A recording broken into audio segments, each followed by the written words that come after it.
So, the proposition side this evening has been invited to make the case for why we should prioritise the environment over the economy. And there's a simple way for our side to win this debate outright. I should simply ask anyone in this House who sincerely believes the economy is more important than the environment to try holding your breath while counting your money. But please, spare yourself the effort. I don't want anyone to pass out. This facetious challenge is a play on the famous Native American proverb that only when the last tree has been cut down, the last fish caught, and the last stream poisoned, will the white man realise he cannot eat money. The proverb serves as a cautionary tale, urging people to consider the long-term consequences of their actions and to prioritise the preservation of the natural world. Such a call seems virtually self-evident nowadays in a world of rapidly unfolding ecological collapse. It is almost, dare I say, embarrassing to have to make the case for such an obvious truth. Yet make it I must, as senior decision makers in our society, including the members of the opposition this evening, are still ideologically opposed to accepting the simple fact of reality that the human economy is a wholly owned subsidiary of nature, to quote the Chair of Central England, Tony Juniper. Or as the former Secretary General of the International Trade Union Confederation, Sharon Burrow, puts it, there are no jobs on a dead planet. But we need to escape the harmful binary set up by the framing of the subject of tonight's debate. It is not a case of environment versus economy, as the quotes I've just cited make clear. If we do not prioritise the environment, there won't be an economy. Nature is foundational. It is our life support system. Another truism of the environmental thought is that if it is not sustainable, it will not be sustained. A healthy and sustainable economy depends on a healthy and sustainable relation to the environment.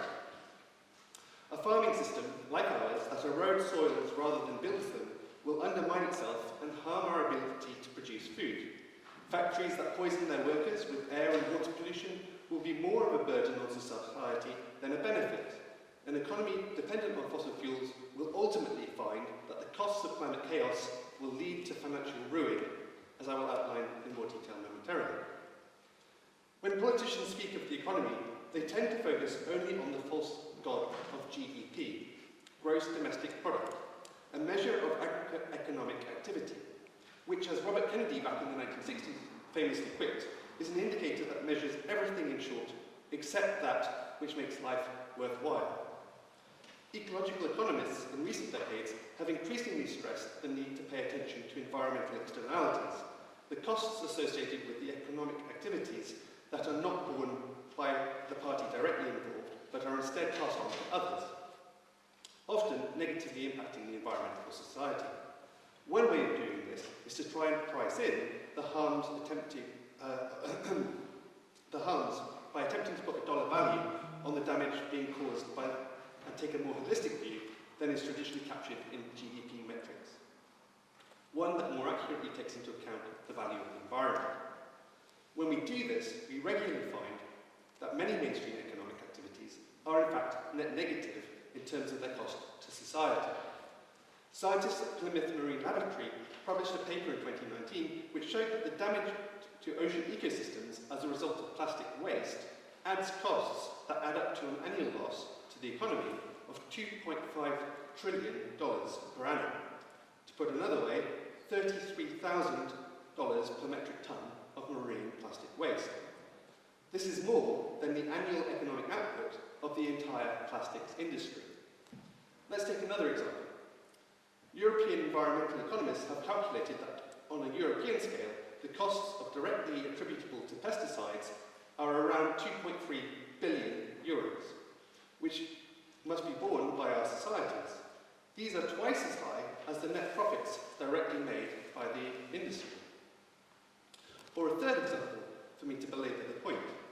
Researchers at Cambridge University Business School have shown that if global warming is allowed to reach 3 degrees Celsius, then cumulative economic output would be reduced by 15 to 34%, while prioritising environmental action and investing just 1 to 2% of cumulative GDP would reduce economic damage to just 2 to 4%. The preeminent climate economist, Lord Nicholas Stern, showed back in 2006 in his report to the UK government that delay would be dangerous and much more costly than investing in climate action. In fact, Lord Stern has subsequently said that he underestimated the risks and the situation is potentially so dangerous that we have to act strongly. These risks are for many people existential. Recent estimates, such as the one by Cambridge University I just mentioned, have shown that the costs of inaction will outstrip the costs of action to the tune of trillions of dollars. A recent survey of 700 economists gathered expert views on a series of key climate change questions and found an overwhelming consensus that drastic, rapid action is warranted. In fact, and please pause to take this in fully, TrueCost, a spin-out from Harvard University's business school that specialises in quantifying these environmental externalities, has published a study that found that none, that is, not a single one, of the world's top industrial sectors would be profitable if they were paying their true net cost to society. Why then, with evidence this strong, do we continue to trash our environment and prioritise short-term economic growth above all? Why are English water companies allowed to pump sewage into our rivers whilst paying more than £2 billion in dividends to shareholders every year? Why, despite the fact that the number of swifts has fallen by 75% in the past 30 years, has the government just refused to mandate that swift bricks be installed in new housing developments when they would only cost £35 per new home? Why are new oil and gas developments being greenlit in the North Sea when hundreds of climate scientists have written to the government to expressly say that this is incompatible with our international climate pledges, and that investment in renewable energy instead would bring down bills and improve energy security at the same time as being environmentally beneficial? It is because we are trapped in a broken system that continues to prioritise economic growth above all else. We must ask ourselves, if the rule that you followed brought you to this, what use is the rule? To conclude, I'm going to turn to another report from Cambridge University, this one from their Institute for Sustainability Leadership. They summarise the situation bluntly, noting that the science is clear. If the planet is destabilised, there is a significant probability that our complex society will unravel. The implications for business are large. A continuation of the destabilisation of the Earth system could create chaos for all sectors, with the escalating risk of the collapse of the globalised economic system overall as a real possibility. We are left with a stark choice: continue to prioritise short-term economic growth and face disaster, or instead aim for long-term economic sustainability by prioritising environmental conservation and restoration. In November 2012, the New Yorker magazine published a cartoon by Tom Talls. In the grayscale drawing, a man in a dishevelled business suit sits around a campfire in a post-apocalyptic landscape, telling a story to 3 young children. Yes, the planet got destroyed, he says, but for a beautiful moment in time, we created a lot of value for shareholders.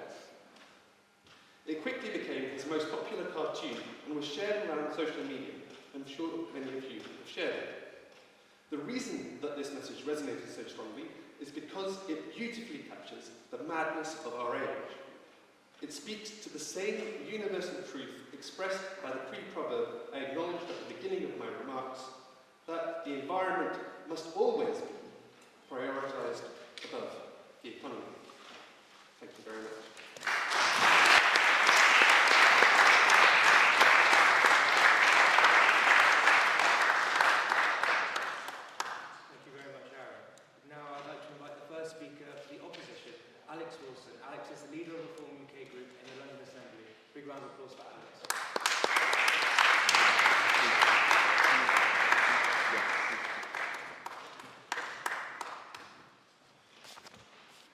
Thank you. Good evening, ladies and gentlemen.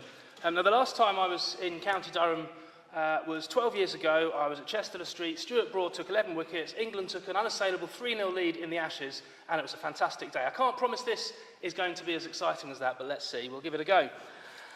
When I listen to debate about the environment, I often think of Lewis Carroll's children's classic, Through the Looking Glass, his sequel to Alice in Wonderland, and a wonderful description of a world on the other side of the mirror in which logic and reason are inverted. This motion is as much as anything about ideology, about what one is prepared to believe. And belief is something that Alice famously discussed with the Red Queen. I don't mean Angela Rayner. When she told her that one can't believe impossible things, the Red Queen replied, "I dare say you haven't had much practice. When I was your age, I always did it for half an hour a day. Why, sometimes I believed as many as 6 impossible things before breakfast." So let me just tell you about 3 impossible things that, for the purposes of this debate tonight, I'm going to swallow, I'm going to believe, in my case, just after dinner. Impossible thing number 1, the planet is warming up inexorably. Number 2, this warming is wholly attributable to human industrial activity. And number 3, that mankind's emissions of carbon dioxide have a direct causal impact on global temperature. So let's not get into whether or not I'm a denier. For tonight, I've swallowed these things, and although I'm now struggling with indigestion, let me address the motion with that in mind. So, firstly, while I oppose this motion, I agree with its underpinning premise that there is a zero-sum relationship between concern for the environment and concern for the economy, at least if you can define concern for the environment as the pursuit of net zero. It is so often the case that this argument is presented in win-win terms, that you can save the planet and generate no end of green jobs at the same time. But I'm afraid these promised green jobs, this promised green jobs boom, is a chimera, a myth. It is a lie to rank with your checks in the post and your call is important to us. Of course, some green jobs do exist, but only because of the subsidies employed by the renewables industry. Were it not for the green taxes heaped on consumers and businesses, making our gas and electricity amongst the most expensive in the world, those jobs would evaporate. The fact is, high energy costs in the pursuit of net zero are causing Great Britain to de-industrialise. Commercial electricity, for example. In a minute, can I just make some progress? Thank you. Commercial electricity, for example, is 6 times more expensive than in the United States as a direct result of net zero policy. And the result is industrial Armageddon. Take steelmaking. We've seen the closure of the last blast furnace at Port Talbot last September, and the 11th hour potential rescue of those at Scunthorpe only due to Reform UK's intervention. And then we have chemicals. After he closed down a synthetic ethanol plant in Scotland, INEOS boss Sir Jim Ratcliffe says the chemical industry in the UK faces extinction because of high energy bills and the shift to net zero. So oil and gas, steel, chemicals, textiles, all of these becoming increasingly unviable. So as well as losing the very real jobs associated with those industries, but in a grotesque irony, we do not even succeed in reducing global emissions. We are simply offshoring our emissions and our jobs to other countries such as China, India, Indonesia, countries that take far less... Clarify, do you mean point of information? Do you have a question for the speaker, or is it... Because a point of order is a query about the proceedings more generally. Point of information. Okay, I'll accept. Would the Speaker accept that the reason that we have high costs of electricity in the UK is not because of net zero policy, but because of the mentioned high gas prices? No, I don't. And I point to a study from the University of Edinburgh which suggests that at least twice as much of the cost since 2015 in energy prices is derived from net zero policy consequences, not from global gas prices. I'll move on. So if we were to interpret the word environment, so we're simply offshoring our emissions to other countries like China, Indonesia, countries that take less care about the cleanliness of their production methods, and then the icing on the cake, this is it folks, those goods reach our shores on diesel-powered ships. So if I were to interpret the word environment in the traditional sense, to mean the world around us, nobody, including myself, would quarrel with the need to conserve our rivers, our moors, our open spaces, our flora, our fauna.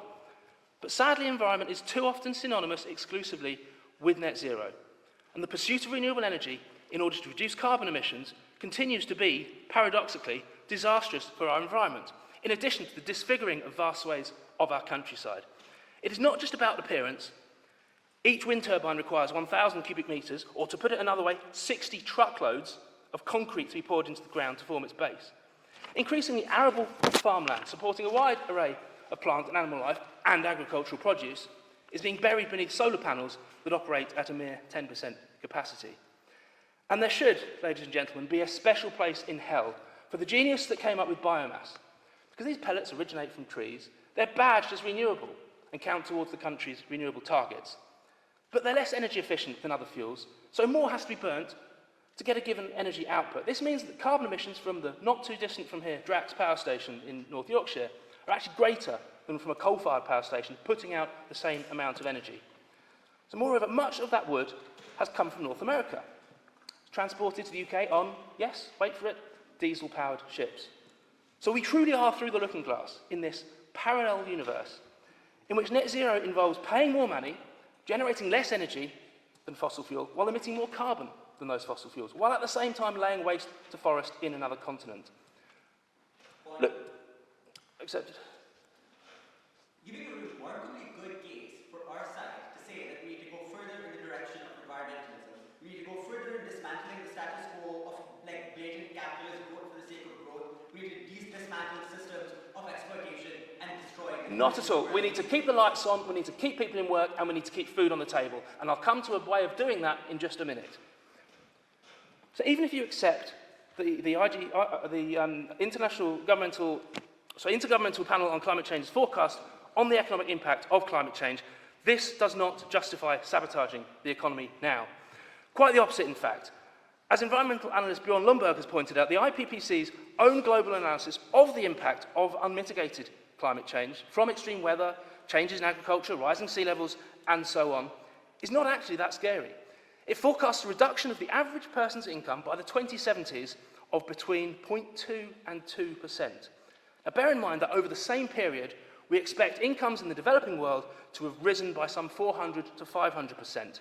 So in a scenario, even if we do nothing by way of mitigation, the worst case outcome is that our vast increase in wealth might be fractionally less vast. And that enables us to react, respond, and mitigate. Hardly a justification for hurtling back to the Stone Age, living on allotments, and knitting our own wellies. The fact is we need our economy to flourish, driven for the time being by fossil fuels, so that we can research and develop those genuine alternatives. And of course, one such zero-carbon alternative has existed for some time. It is called nuclear energy, and yet for too long, governments have failed to pursue it. The resistance to nuclear from the net zero movement has a sniff of misanthropy about it. The real goal, and we've just seen it in the intervention there, underpinning so much of environmentalism, is not concern for nature, but instead an impulse to reverse human flourishing. The goal is not economic growth, but instead degrowth. And so we find ourselves on the other side of that mirror, in a world in which we pour concrete over wells to prevent us extracting our own valuable natural gas, while at the same time importing liquefied natural gas from abroad on, yes, you guessed it, diesel-powered ships. Now, Reform's deputy leader and my good friend Richard Tice spoke in Aberdeen just last week to signal our party's intent to revitalise the oil and gas industries. He harked back to the growth rates, consistently in the 2.5% to 3% range in the 70s and 80s. It's not a coincidence that those decades of growth occurred alongside the peak years of North Sea oil and gas extraction. Indeed, not a coincidence at all, but in fact a direct causal relationship, and something to reflect on when our current Chancellor suggests we do cartwheels over a growth rate of 0.7%.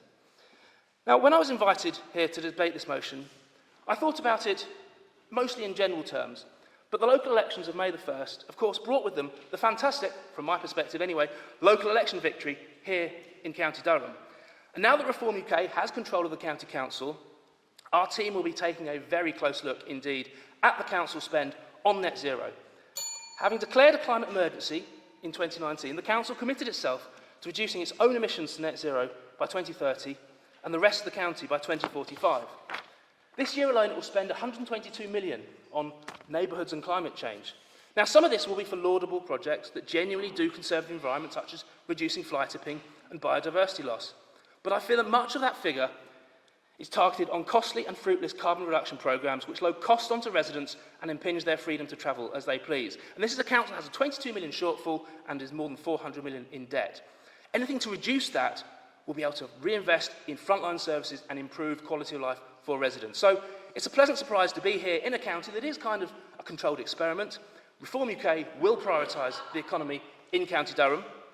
If in the meantime you've eaten too many impossible things before breakfast and are minded to put this motion ahead of saving the economy, reflect on the way in which the policy pursued by successive governments of net zero has turned out to be bad for both the environment and economy. And if you believe instead, as I do, that humankind is not a blight but a blessing, we have it within our grasp the promise of flourishing both economically and environmentally, and then you'll oppose this motion. Thank you very much.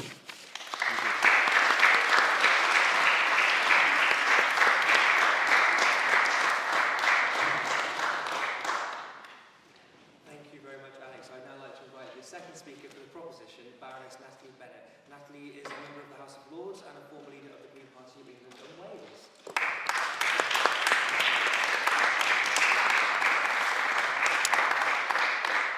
Well, thank you very much, and it's lovely to be back in Durham. And the last time I was speaking at the Union, and that was in your wonderful chamber that had those amazing pillars that you have to dodge like this to speak to speakers. So if I start doing this, that's just a Durham reflex, you might call it.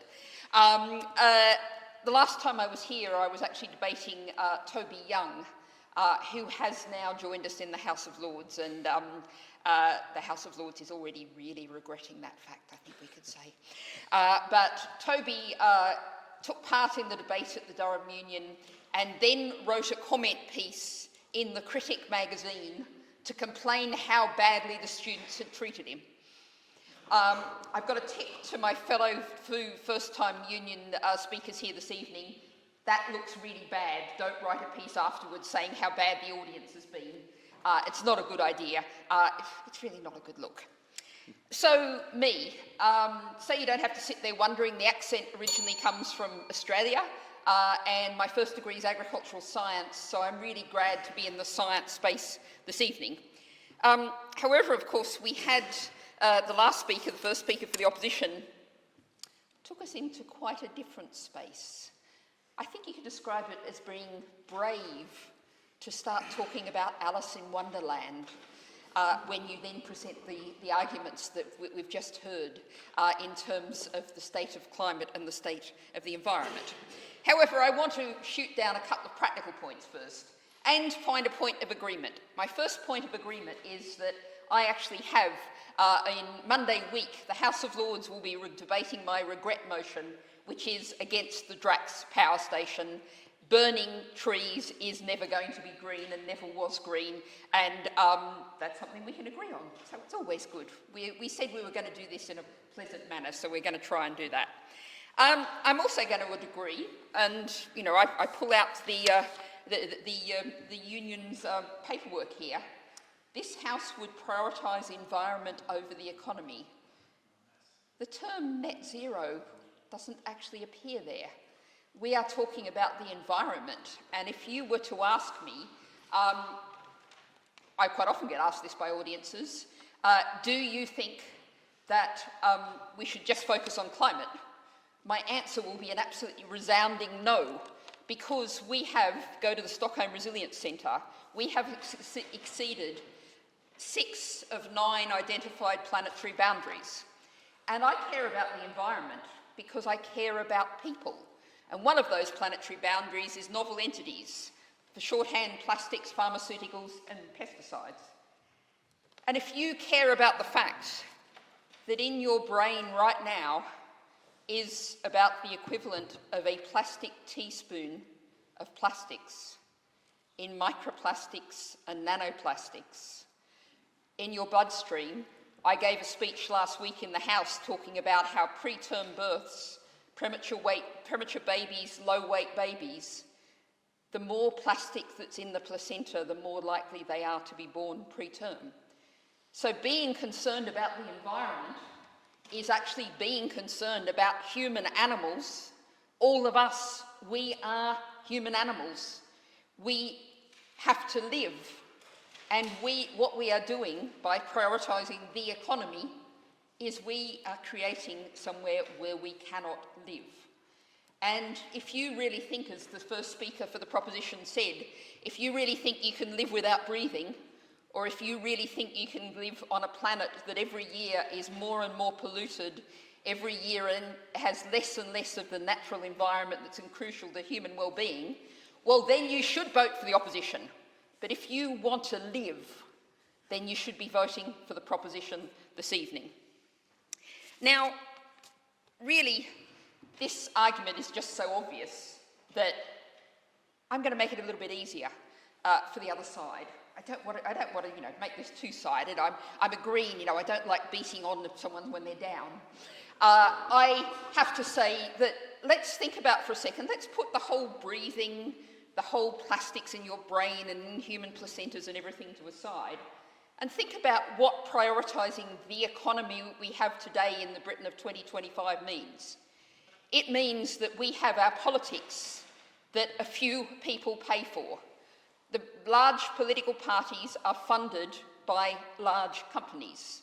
If you look at our food system and who decides what we eat, Jennifer Clapp, excellent Canadian academic, shows across the world a handful of big companies dominate every step of the food supply scheme, and those companies decide what we eat. And they're putting us in huge danger, those companies, for they're maximising profits. But they don't care about food security. They don't care about human health. All they care about is their profits. In fact, that is the legal requirement, that they actually have to maximise their profits. So we have an economy that is incredibly bad for people living in this society. So I've got a really hopeful message to head towards, which is prioritising the environment is great for human beings. It's great for all of you, it's great for you as relatively young people coming out into the world to have a world that works for you. And I'm going to come to a final point, and I'm going to quote Keynes. I know there's quite a few economists in the room, so we better bring Keynes in here somewhere. Keynes actually thought in the 1930s that by the 1970s, people would be working, the standard working week would be 15 hours a week. What have we got instead in the UK now? A standard working week in the region of people who work full-time of about 45 hours.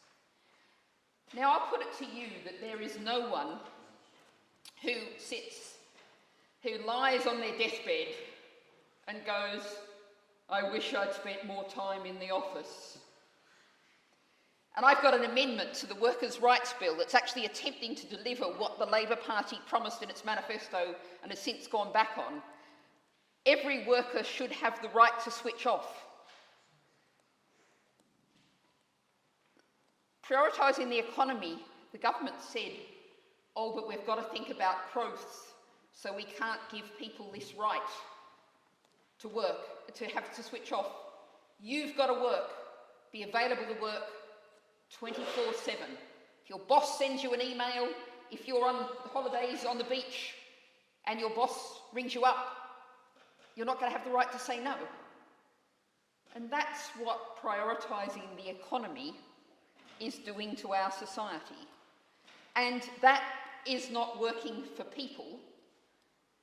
I can put aside the fact that you need air to breathe. I can put aside all of those environmental arguments in terms of health and well-being and say, what kind of society do you want to live in? If you want to live in a society that works for people, then you cannot prioritise an environment where you have big companies and a few individuals squeezing out more and more of the resources in our society. The fact is, you cannot have infinite growth on a finite planet. That's not politics, it's physics. 9 planetary boundaries, 6 of them exceeded. We are now at a point where we have to live within the limits, and that means we need to construct an entirely different kind of society. Rather than saying we'll grow the pie and the people who are getting crumbs get a few more crumbs, what we're actually saying is that we have a pie, let's slice it up fairly so everyone has enough. There are enough resources on this planet for everyone to have a decent life, for us to look after climate and nature if we share those resources out fairly. And the reality of sharing those resources out fairly means not going, we're going to prioritise the economy, we're going to prioritise GDP growth. And I'll finish with a thought of what chasing GDP growth does. You cut down a forest and GDP goes up, but you haven't got the forest anymore. But going by the economy means you don't count that lost forest. You have a big crash out on the motorway. That's really good for GDP. It's pretty bad for some people, but it's good for GDP. You've got to repair all of those vehicles and all of those bodies. And I'll leave you with one final thought, and this is a very old one. A man marries his housekeeper, and GDP goes down because she's still doing the same work, she just doesn't get paid for it anymore. Let's value the work that she continues to do, the work that cares for our society and cares for our environment. Thanks very much. Thank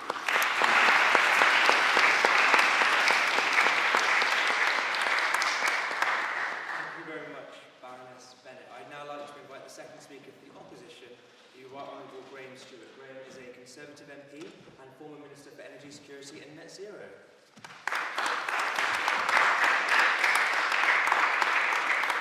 Well, Mr. President, ladies and gentlemen, members of the Union, it's a great privilege for me to be here with you this evening and to discuss this important topic as to whether we should prioritise the environment over the economy. And to be at the Durham Union, the last time I was here, I have to apologise, I can't really remember exactly what we were debating. What I do remember is being taken to some nightclub, which apparently only thanks to somewhere burning down somewhere else, had officially become the worst nightclub in Europe. And the drinks, the quaddies, were they? Were so powerful they had to be served in 2 drinks before they were brought together. So I understood then that people who could be as distinguished and hardworking and academic as students at Durham and still drink those poisonous drinks is a really redoubtable group, people who are capable of great things. I'm joined tonight by distinguished other speakers. You've already heard from Alex, and you will also hear after me from Ross and Shahzen and Natalie and Aaron for the other side. They come, I know, and we've heard, with passion, not a lot of grasp of facts, let's face it. And, you know, it's 45 hours a week, or the average working week, except it's as if, the trouble with the Green Party, it's as if people don't have AI anymore, and you can just look it up immediately, as I did. It's 36.7. It was 36.3 the year before last. It's nowhere near 45 hours. Just getting your facts right is a fairly important thing to do.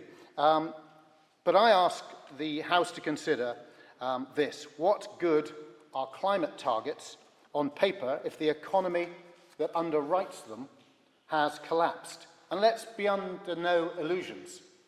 What Natalie and Aaron are arguing for isn't just not prioritising the economy, it is being opposed to growth in the economy. It is saying to young graduates looking for a bright and prosperous future like you, that you should accept a life that doesn't have that richness and abundance. You should accept a life that is limited because the environment must always be put ahead of the economy. And that flies in the face, as so often those people who argue on that side do, in the face of the facts. It is the economy, and a strong economy, that allows us to tackle our environmental challenges, including climate change. It's economics that has allowed the development of solar panels. It came from private companies. It didn't come from a degrowth coalition. It came because people, capital, and the profit motive were aligned with delivering the change we need to make the transition to a society and an economy which sits in harmony with nature. And I give way to the point of information. Do you think value and profit are the same thing? Do I think value and profit are the same thing? Absolutely not. And of course there are values that I forget the former Conservative Prime Minister, someone could look it up on AI, who said that the 3 most valuable things in the world are all incapable of measurement. You can find it out. So of course that's not the same. The point is that you cannot deliver the environmental change that we seek without that enabler of the economy. You're not seeing the new technologies emerging from the poorest countries in the world.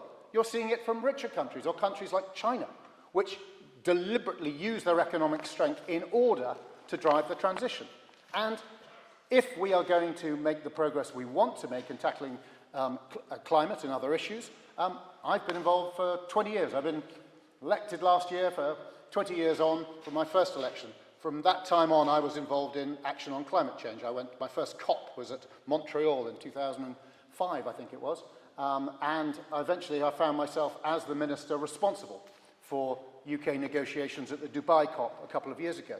And I can tell you, the idea that we would turn up and talk to, imagine you were the assembled company from predominantly developing countries, and I say, put the economy aside, it's the environment first. I would lose all of you.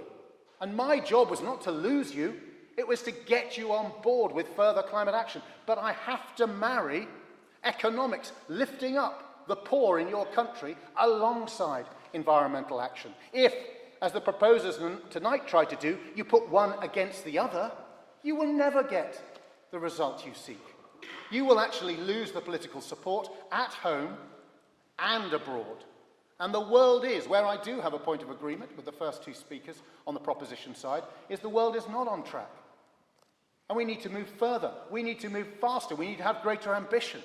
But the idea that you can do that without seeing the economy as the fundamental enabler of that is for the birds. And unfortunately, that is why they are wrong on this and why it's so important that you reject this proposal tonight. And I would say further that it's very much against the Durham spirit, because it's also clear with their degrowth agenda, with their kind of limited, live in a yurt, don't aspire to anything better, don't think of prosperity, don't aspire to a richer life, either for you or, in fact, for people across the world. Remember, you're much poorer and have fewer opportunities than you. That's the essential message from the proposers. That's not the Durham spirit. When Mo Molan, who was a student here, she was told it was impossible to bring about peace in Northern Ireland, but she didn't listen to the naysayers. She fought and helped deliver peace in Northern Ireland. Tim Schmidt was told that the Eden Centre was never going to happen. Everything was against that. He, another Durham graduate, he didn't listen to that. He knew he had to push on and make it happen. The arguments that we've had from the other side, I'm slightly contradicting my own side as well, but I'll just move off for it momentarily. We have people opposing North Sea oil and gas licences because oil and gas production would mean that we would break our climate targets. That's what they say. In fact, they've got good backing. They've got the Climate Change Committee has said it, and I have taken up strongly with the chairman of that committee just how wrong he is. Oil and gas is not the problem. It's the consumption of it that is the problem. And as long as our vehicles, our homes and buildings and factories cannot function without oil and gas and fossil fuels, guess what? They'll keep being produced. So blaming Exxon or BP or Shell is utterly pointless. If you want to protest outside somewhere, if you want to glue yourself to a building as Aaron loves to do, don't do it for the fossil fuel majors, because what we have to do as a society using, guess what?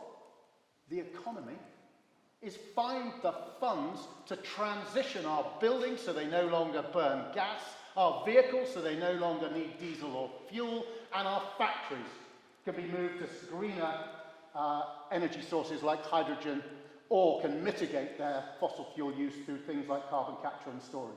All of these technologies, which are the vital technologies to deliver the transformational change we need, both to create a richer life for you, but also for the poor across the world, relies on getting the economics right. And coming along with false stats, whether it's on the importance of oil and gas, as I say, doesn't matter. When we've changed our vehicles, our factories, and our buildings so we don't need it anymore, they'll cap the wells and they'll stop producing it. The green campaigners remind me of Don Quixote tilting at windmills, picking the wrong enemy. Identify, and you're thoughtful, intelligent, capable Durham students, you can work it out for yourselves. Where does the problem lie? It's the consumption. That's the problem. Change the consumers. Don't worry about, as long as there's a factory, a house, or a car that can't move without oil and gas, it'll be produced. Someone will make it, and they do. What we've got to do is change that. And the only way we can do that is through economics. And if we marry economics with the environmental challenge, we can give people exactly what they want: hope for the future, a richer life, and a humanity which learns to live in harmony with nature in a way which so far has not happened, and all too often because of misinformation from those on the green left. Thank you.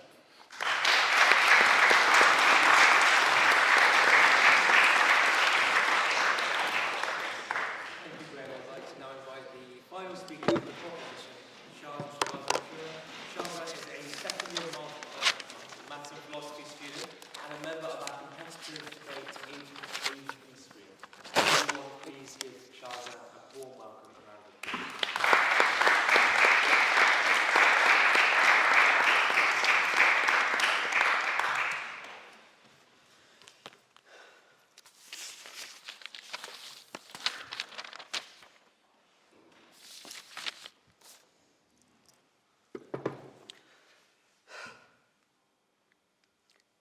Great. Before I get into direct interaction, direct rebuttals, telling you all the blatant places that op is just lying to you and treating you like morons, I want to talk to you on a sort of meta. I want to talk about what this debate is, what it should be, and why just strategically op have no right to walk away with a single vote. Why is that? First, because this just isn't a debate about those instances where things overlap, right?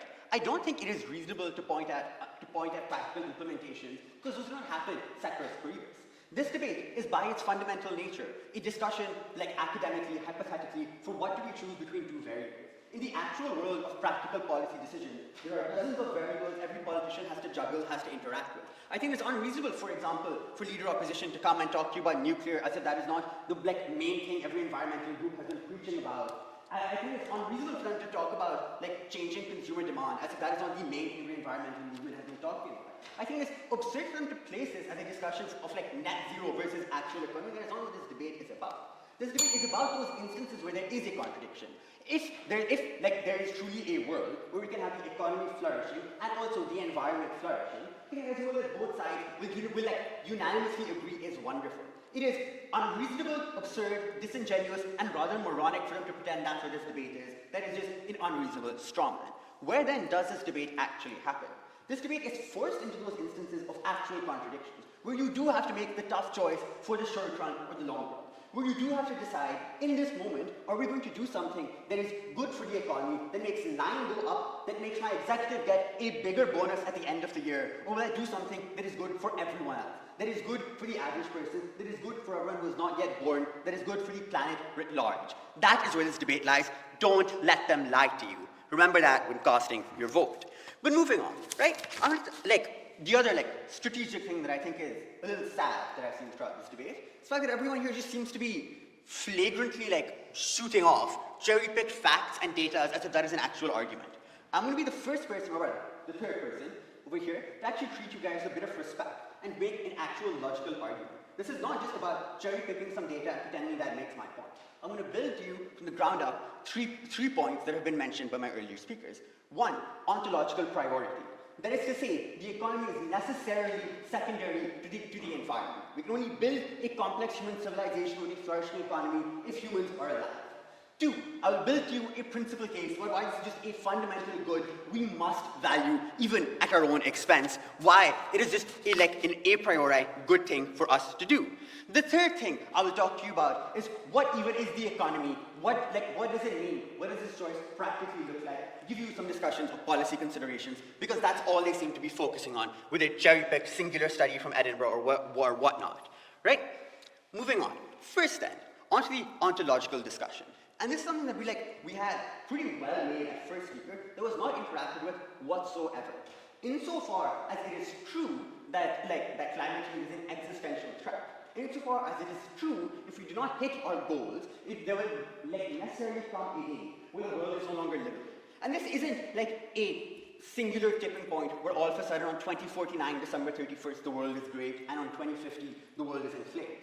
This is a gradual process that has already begun. It means more frequent droughts, which means farm yields are lower, which means not everyone can afford to eat. It means that sea levels are rising, which means people are losing their homes, which means people are no longer able to live because there is less land. These are things that have already started. It means that the poorest, that the most vulnerable people who do not have the money to fuck off to space, who do not have the money to build a bunker underground, they are the ones who are going to be dying. They are the ones who are going to be taking their lives because they are laid off for automation. This is where the debate actually is. Insofar as this is true, insofar as I think we all hate Ayn Rand because she is a moron, and I do not think it is actually the elites and the executives who live in a little bunker, their self-righteous masturbatory rhetoric about how they actually build the economy. Insofar as it is actually labor on the ground who does everything. This existential threat means that a discussion of the environment, at least on sustainability, if not prosperity, is the most important thing to even begin discussing an economy. They have had absolutely no interaction with this. On this point alone, we co-opt everything they have said to you because it is only possible insofar as you already give the environment a meaningful priority in instances of contradiction. But moving forward, I'll talk to you, I'll just say a principle case. This is just purely an abstract. It's about what is good. I understand there are three politicians here, so it's maybe a little hard for them to understand what being a good person is. But let's actually, interact with this in good faith. We think there are some values, as like Deputy Leader Opposition said, that are not always profitable. There are things that we say do not make us more money, but we do because we are people, and as human beings, we have a sense of dignity to the world. What am I going to give to you? I'm going to give to you the value for the innocent. I'm going to give you the fact that we cherish people who have had no crime, and it is unconscionable for us to exact damage upon them, for us to ruin their futures and take away their chance at a hope. When a human being exploits and pillages the land, destroys an ecosystem, automates it away so that people aren't even making money off it, but some random corporation that's a subsidiary of another random corporation is making money off it. When this happens, we are destroying the capacity for future generations. I'm going to ignore the fact that we are destroying animals and destroying ecosystems and destroying habitats because I'll concede for now that the animals don't have the same moral value as us. I'll give them that easy point. But no, it's a discussion about the future generations. It is easy for them to wave their hands about and be boisterous and act like they're saving the world. Everyone sitting in this room is probably not going to be able to see their grandchildren get married because you will either be dead or they will not live long enough for a wedding to be a thing that can happen. This isn't hyperbole, this isn't exaggeration. At our current trajectory, I will not get to see my children married. I will not get to see a bright future that my parents were entitled to, that my parents before them, no. This is what they actually have to interact with. This is not a purely hypothetical discussion and like left-wing journals about what the economy and the environment actually is. It is a discussion about the actual practical impact of destroying people's lives for the future. Why then should we value future generations above instantaneous profits? A few things. First, we just think like human morality, if you want to be Kant and go categorical on this shit, we think in general we have a... Point of order, unparliamentary language. Sorry. In general, that's the one you stopped me for? The other one, okay, sure. Sorry about that. In general, we think we have like an affinity for people who are innocent. What do I mean by this?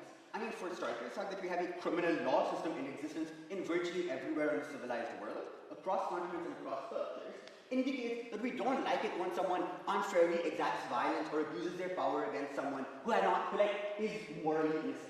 But we think, on top of that, like just in cultural things, in everyday and casual interactions, the fact that we generally say it is not fair to do something to a child because they are too young for this. Because it is not fair to exact upon them the same pressures or stresses you would exact upon someone else. There's an affinity for the innocent.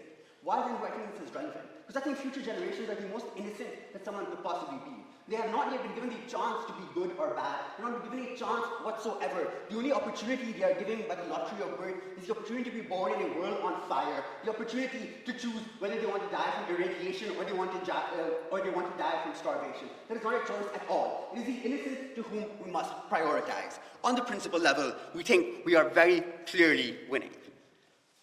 On top of that, this isn't just a question about innocence versus money going on. Let's give them some fascinating Reagan-esque economic arguments about trickle-down economics and about how multiple people at the top owning these corporations commanding every government actually makes the average person gets a better life. Sure, Reagan, my lord. Right? But even then, let's say you do get some practical benefits for the average person by prioritizing the economy right now in the short term. We think on scale, the moral value of future generations is greater because they are potentially infinite. I'm grateful to the honourable gentleman for that language we use. He will be aware that decades on from when Reagan became president saw the greatest transformation in human welfare in human history. The world is more unequal today than it has ever been in history. The top 10% have more wealth than the top 10%. It is my time to get back to me. Right? The world is more unequal than it has ever been.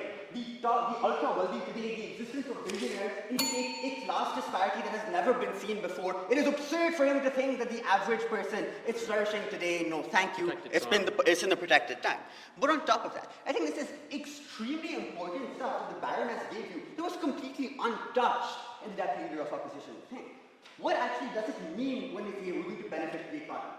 Because understand, are we coming up and saying that you should dismantle all of capitalism from the ground up, you should get rid of any like, opportunity for someone to flourish from the fruits of their own labor?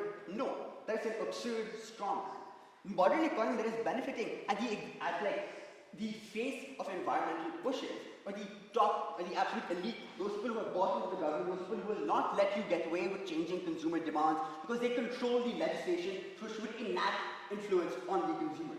It is the people who lobby every government in the civilized world. It is the people who benefit from war, from terror. It is the people who, in an intersectional world, need to acknowledge that this problem is disproportionately on the most vulnerable, do not have the capacity to implement or to exact widespread consumer change. Never prouder to propose, never prouder to be the only person to build an argument, never prouder to be the only person to give you guys some respect.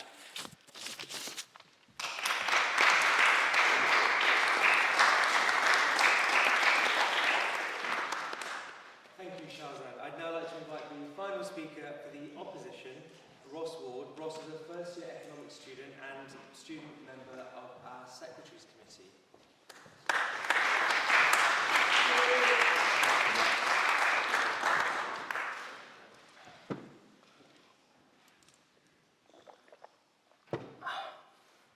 Well, thank you, Mr. President.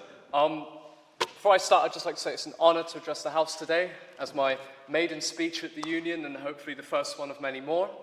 Unfortunately, of course, we're not in the Pemberton building, but this is a very nice substitute. So, without further ado, I will just get straight to the point.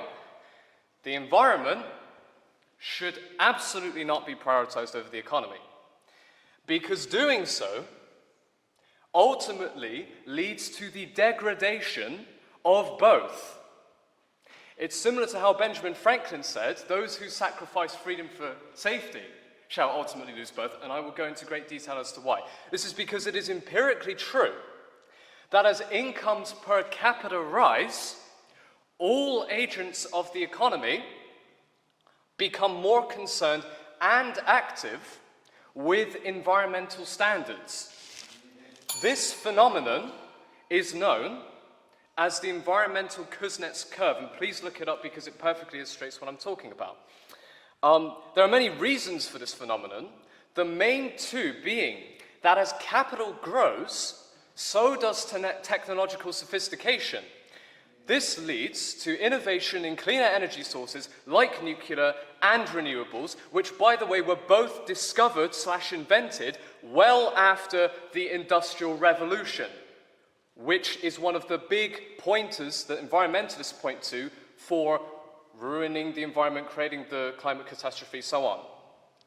The second main reason is that when people are poor, the last thing they care about is endangered, no thank you, you didn't take mine, is endangered species and sea levels. I'm not taking your point, because you didn't take mine. Fair's fair. Where was I? The last thing they care about is endangered species and sea levels that will maybe rise in decades and decades from now. I mean, are you saying that they're so stupid that they're just going to sit on the seaside and drown? No, they'll move inland, okay? Don't speak out of turn, please. They simply want to get out of misery and poverty and are willing to pollute and destroy anything to do so, and you cannot blame them for that. Because they live in terrible conditions that we do not understand, because we're in a very fortunate position. No, thank you. It is grossly immoral to hold back the enrichment of emerging economies in the name of environmental concern, whilst we enriched ourselves over the last few centuries through the Industrial Revolution. The public care for the environment and investor confidence for R&D breakthroughs, for example in nuclear fusion, which would be the ultimate solution to the environmental problem and the climate crisis, that is necessary to truly protect it, is only possible through economic growth. Not only is there this to take into account, but I would like to talk about the current policies in place made by environmentalists, such as low emission zones and duties, which are all part of the broader net zero agenda. And given aside the economic issues that they create, they do not even work in the slightest to mitigate climate change either. Many politicians and other significant figures of influence have in the recent decade bombarded us in the media and in schools about the issue of climate change, and perhaps with some merit. However, what is important is that we consider the trade-offs of some of the main actions we're being convinced are necessary to mitigate climate change, and how we need to carefully consider the unintended consequences that they might have. Renewables, for example, the saviour of mankind, as they say, have a very, very big problem. And this problem is that because of the fact that the wind doesn't always blow and the sun doesn't always shine, they are very unreliable. This leads to less certain energy prices and more volatility. We are extremely inefficient at storing the power that we get with wind and solar, and in order to use it efficiently, we must pretty much consume it immediately upon generation. Even that aside, just from mining the lithium and various other materials that go into the batteries that we use for renewable power, it takes over 100 barrels of oil to fuel the machinery, to dig up the stuff, no thank you, to dig up the stuff it takes to make just one of these batteries, which means that we are burning massive amounts of hydrocarbons to, in theory, save hydrocarbons and save the planet. That is not good logic. Another example of the measures that are being implemented to mitigate climate change is the significant taxes and duties levied on goods and services that have high carbon footprints, such as energy and petrol. Over half the price per litre of petrol is tax/duties, and most is environmental duties, in the sense of climate change and local emittance. 30% of your average energy bill is also environmental tax. Like, I don't want to pay tax, right? No wonder so many of our domestic industries are shutting down. They can't compete with countries like the US and France, who both have substantially lower energy costs and thus lower cost inputs than we do. Now we also have low emission zones where drivers and communities must pay to drive through the area and pay extra for parking.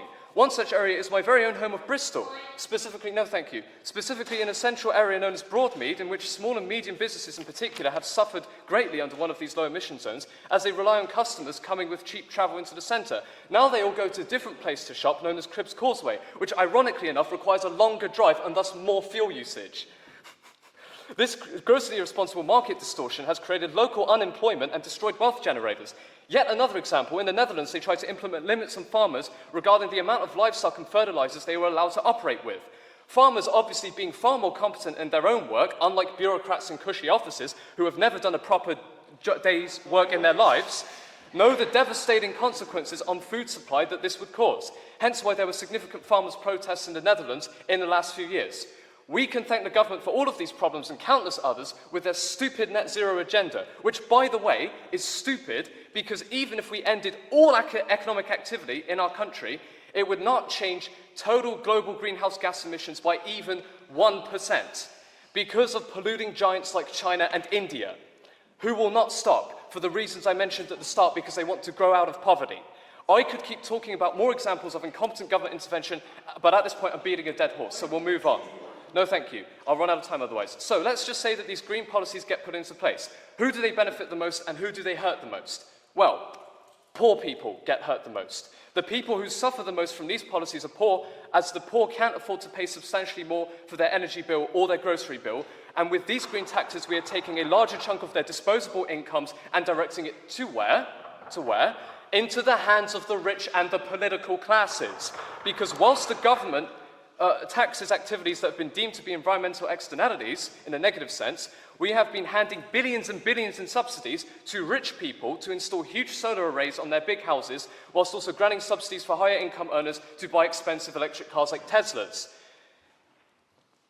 I don't see the subsidies being granted in abundance to the people who really need them. We are taking from the poor and giving to the rich in the name of saving the planet. It's reverse Robin Hood. Maybe we do need to do something to save the planet, but the way in which the establishment is trying to do it right now is completely wrong and backwards. So, what's a better solution? Because all I've done is complain, to be fair, so far. Nuclear. Aside from the aforementioned miracle we would attain through a decisive fusion breakthrough, even current fission plants are an extremely desirable option for us. Now, what the environmentalists often say is Chernobyl, Fukushima, nuclear waste as reasons to avoid nuclear energy. Funnily enough, it's ironic that Fukushima proved how safe nuclear energy actually is, because almost nobody died directly because of the nuclear accident. It was the fear of radiation that caused thousands of elderly people to be rushed away from Fukushima who needed to be kept in care. The fact that so many different departments, think tanks, and academics all together have such different estimates, by the way, of the total cost of net zero per household, ranging from a few £100s to £50,000, just goes to show how unstable, volatile, and uncertain the economy will look with the continued pursuit of this agenda.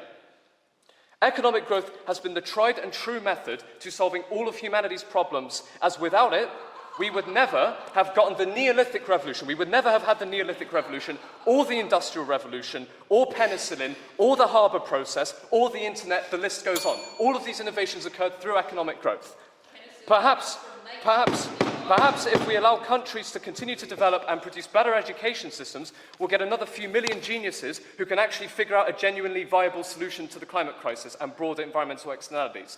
The solution is not to keep people in poverty. So, what can we take away from this? Climate change is something we should be absolutely concerned about, I agree, and something that we should address. But the current form in which we are dealing with it is only creating more problems for us and is having a very small impact on actually saving the planet. So for that, I urge you to please vote for the opposition and vote for the correct side of this debate. Thank you very much.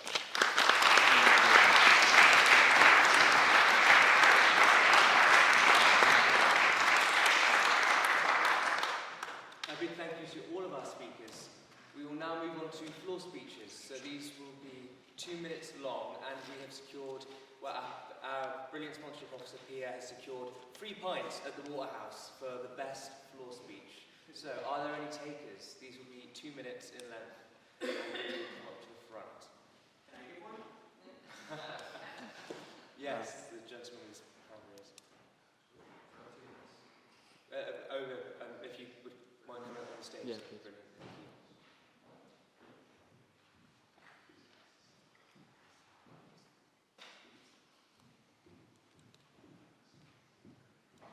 Thank you. What's your name and college? Adam. And what's your college? Shahzen Chauhan. Thank you. Great. So, thank you.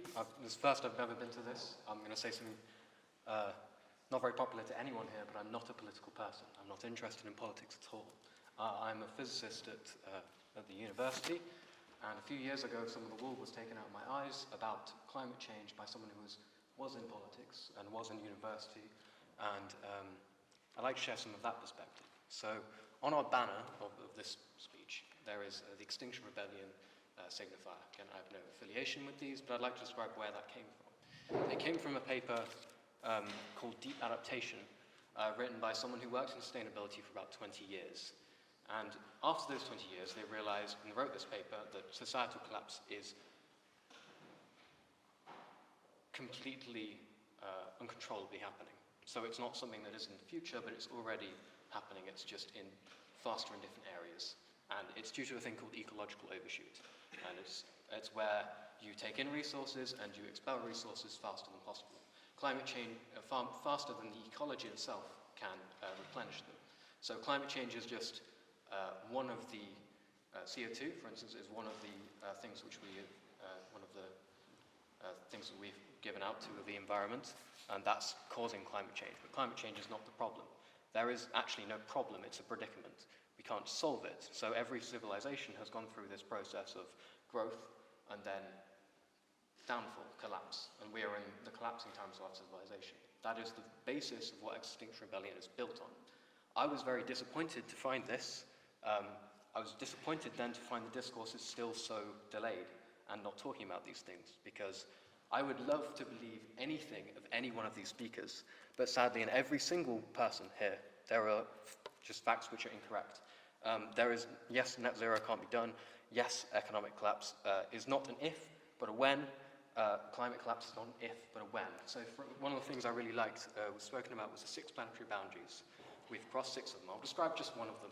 One of them is the, I don't know what that means. Just 30 more seconds. Just to... Oh, okay. One of them is CO2 concentration. We're at 428 parts per million right now.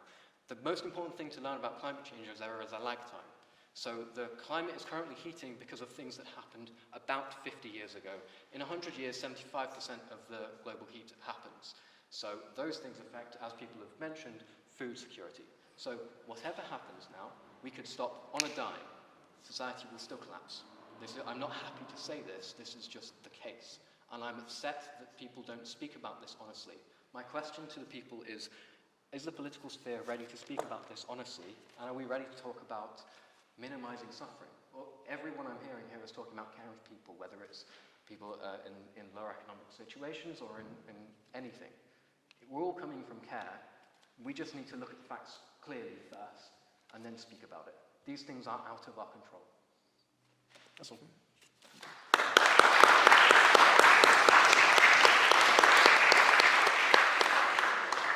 Brilliant. Do we have any more floor speeches? The lady over here.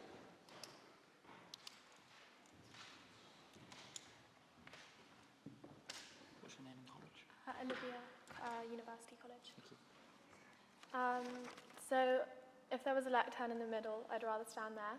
I don't mean to stand here to argue for one side, opposition or proposition, but rather to raise a point that I think is important and that should have been talked about more. So this isn't very well rehearsed, and it's just what I believe was omitted that should have been included. So I think both sides talked about what would be sustainable or a sustainable future for our planet. But I think there has been little or not enough attention to the fact that there is no one environment or one economy. And that's something that the question puts forward. It asks, turn the paper the right way around, this would prioritise environment over economy. And I think that it sets both sides up for failure because there isn't one environment and there isn't one economy. And I think the issue lies in trying to force different economic perspectives to environments that don't suit it. And that's the nature of economics. I believe it thrives off inequality, and there's always going to be different economies. So I think what I really wanted to say, if I can read my writing, is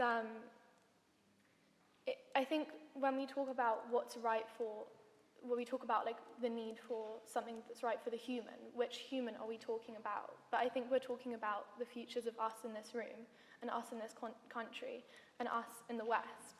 And we're not talking about the biggest issues that the climate poses, which are the people, the opposition talked about, Alex Wilson talked about how if we did nothing in terms of mitigation, I can't remember the exact figure, but the worst case would be 2 to 4% unemployment, 2 to 4% decrease in wealth, or yeah, I think that's what he said. But and he also said that there's a need to keep lights on and keep food on the table, but that's not what the people in small island states that their homes are disappearing need. They don't care about whether the lights on, whether the food are on the table. They care about the fact that they're not going to have a house in 5 years. So I think it's not necessarily, I don't mean to attack one side, but I think it's natural for us to speak about what's important to us, but I don't think that's what the question demands or what we need to point our kind of attention to. Of course, like, we all are going to have an anthropocentric view. It's all going to always be centered on the human. But I think the idea that there is, one type of human or one aspiration that we all strive to is not the right way to go about it. I mean, like any debate, especially discussed at the union, there's never going to be a right or wrong or a clear black and white binary answer. But I think it's more about kind of who we're debating for, rather than necessarily arguing for one direct future.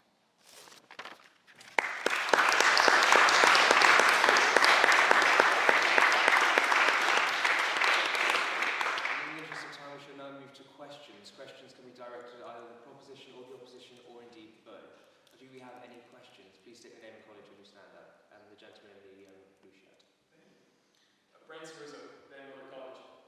I have a question for Mr. Wilson and the opposition, please. Do you deny the likelihood that green energy processes are likely to improve and to become more economically viable, if not superior? And is it not short-sighted then to close off these economic avenues on the basis of historical superiority of fossil fuels? The track record isn't great. The track record so far is great. Heat pumps, ineffective, more expensive, keep your house colder, electric vehicles, range anxiety, again, greater cost, heavier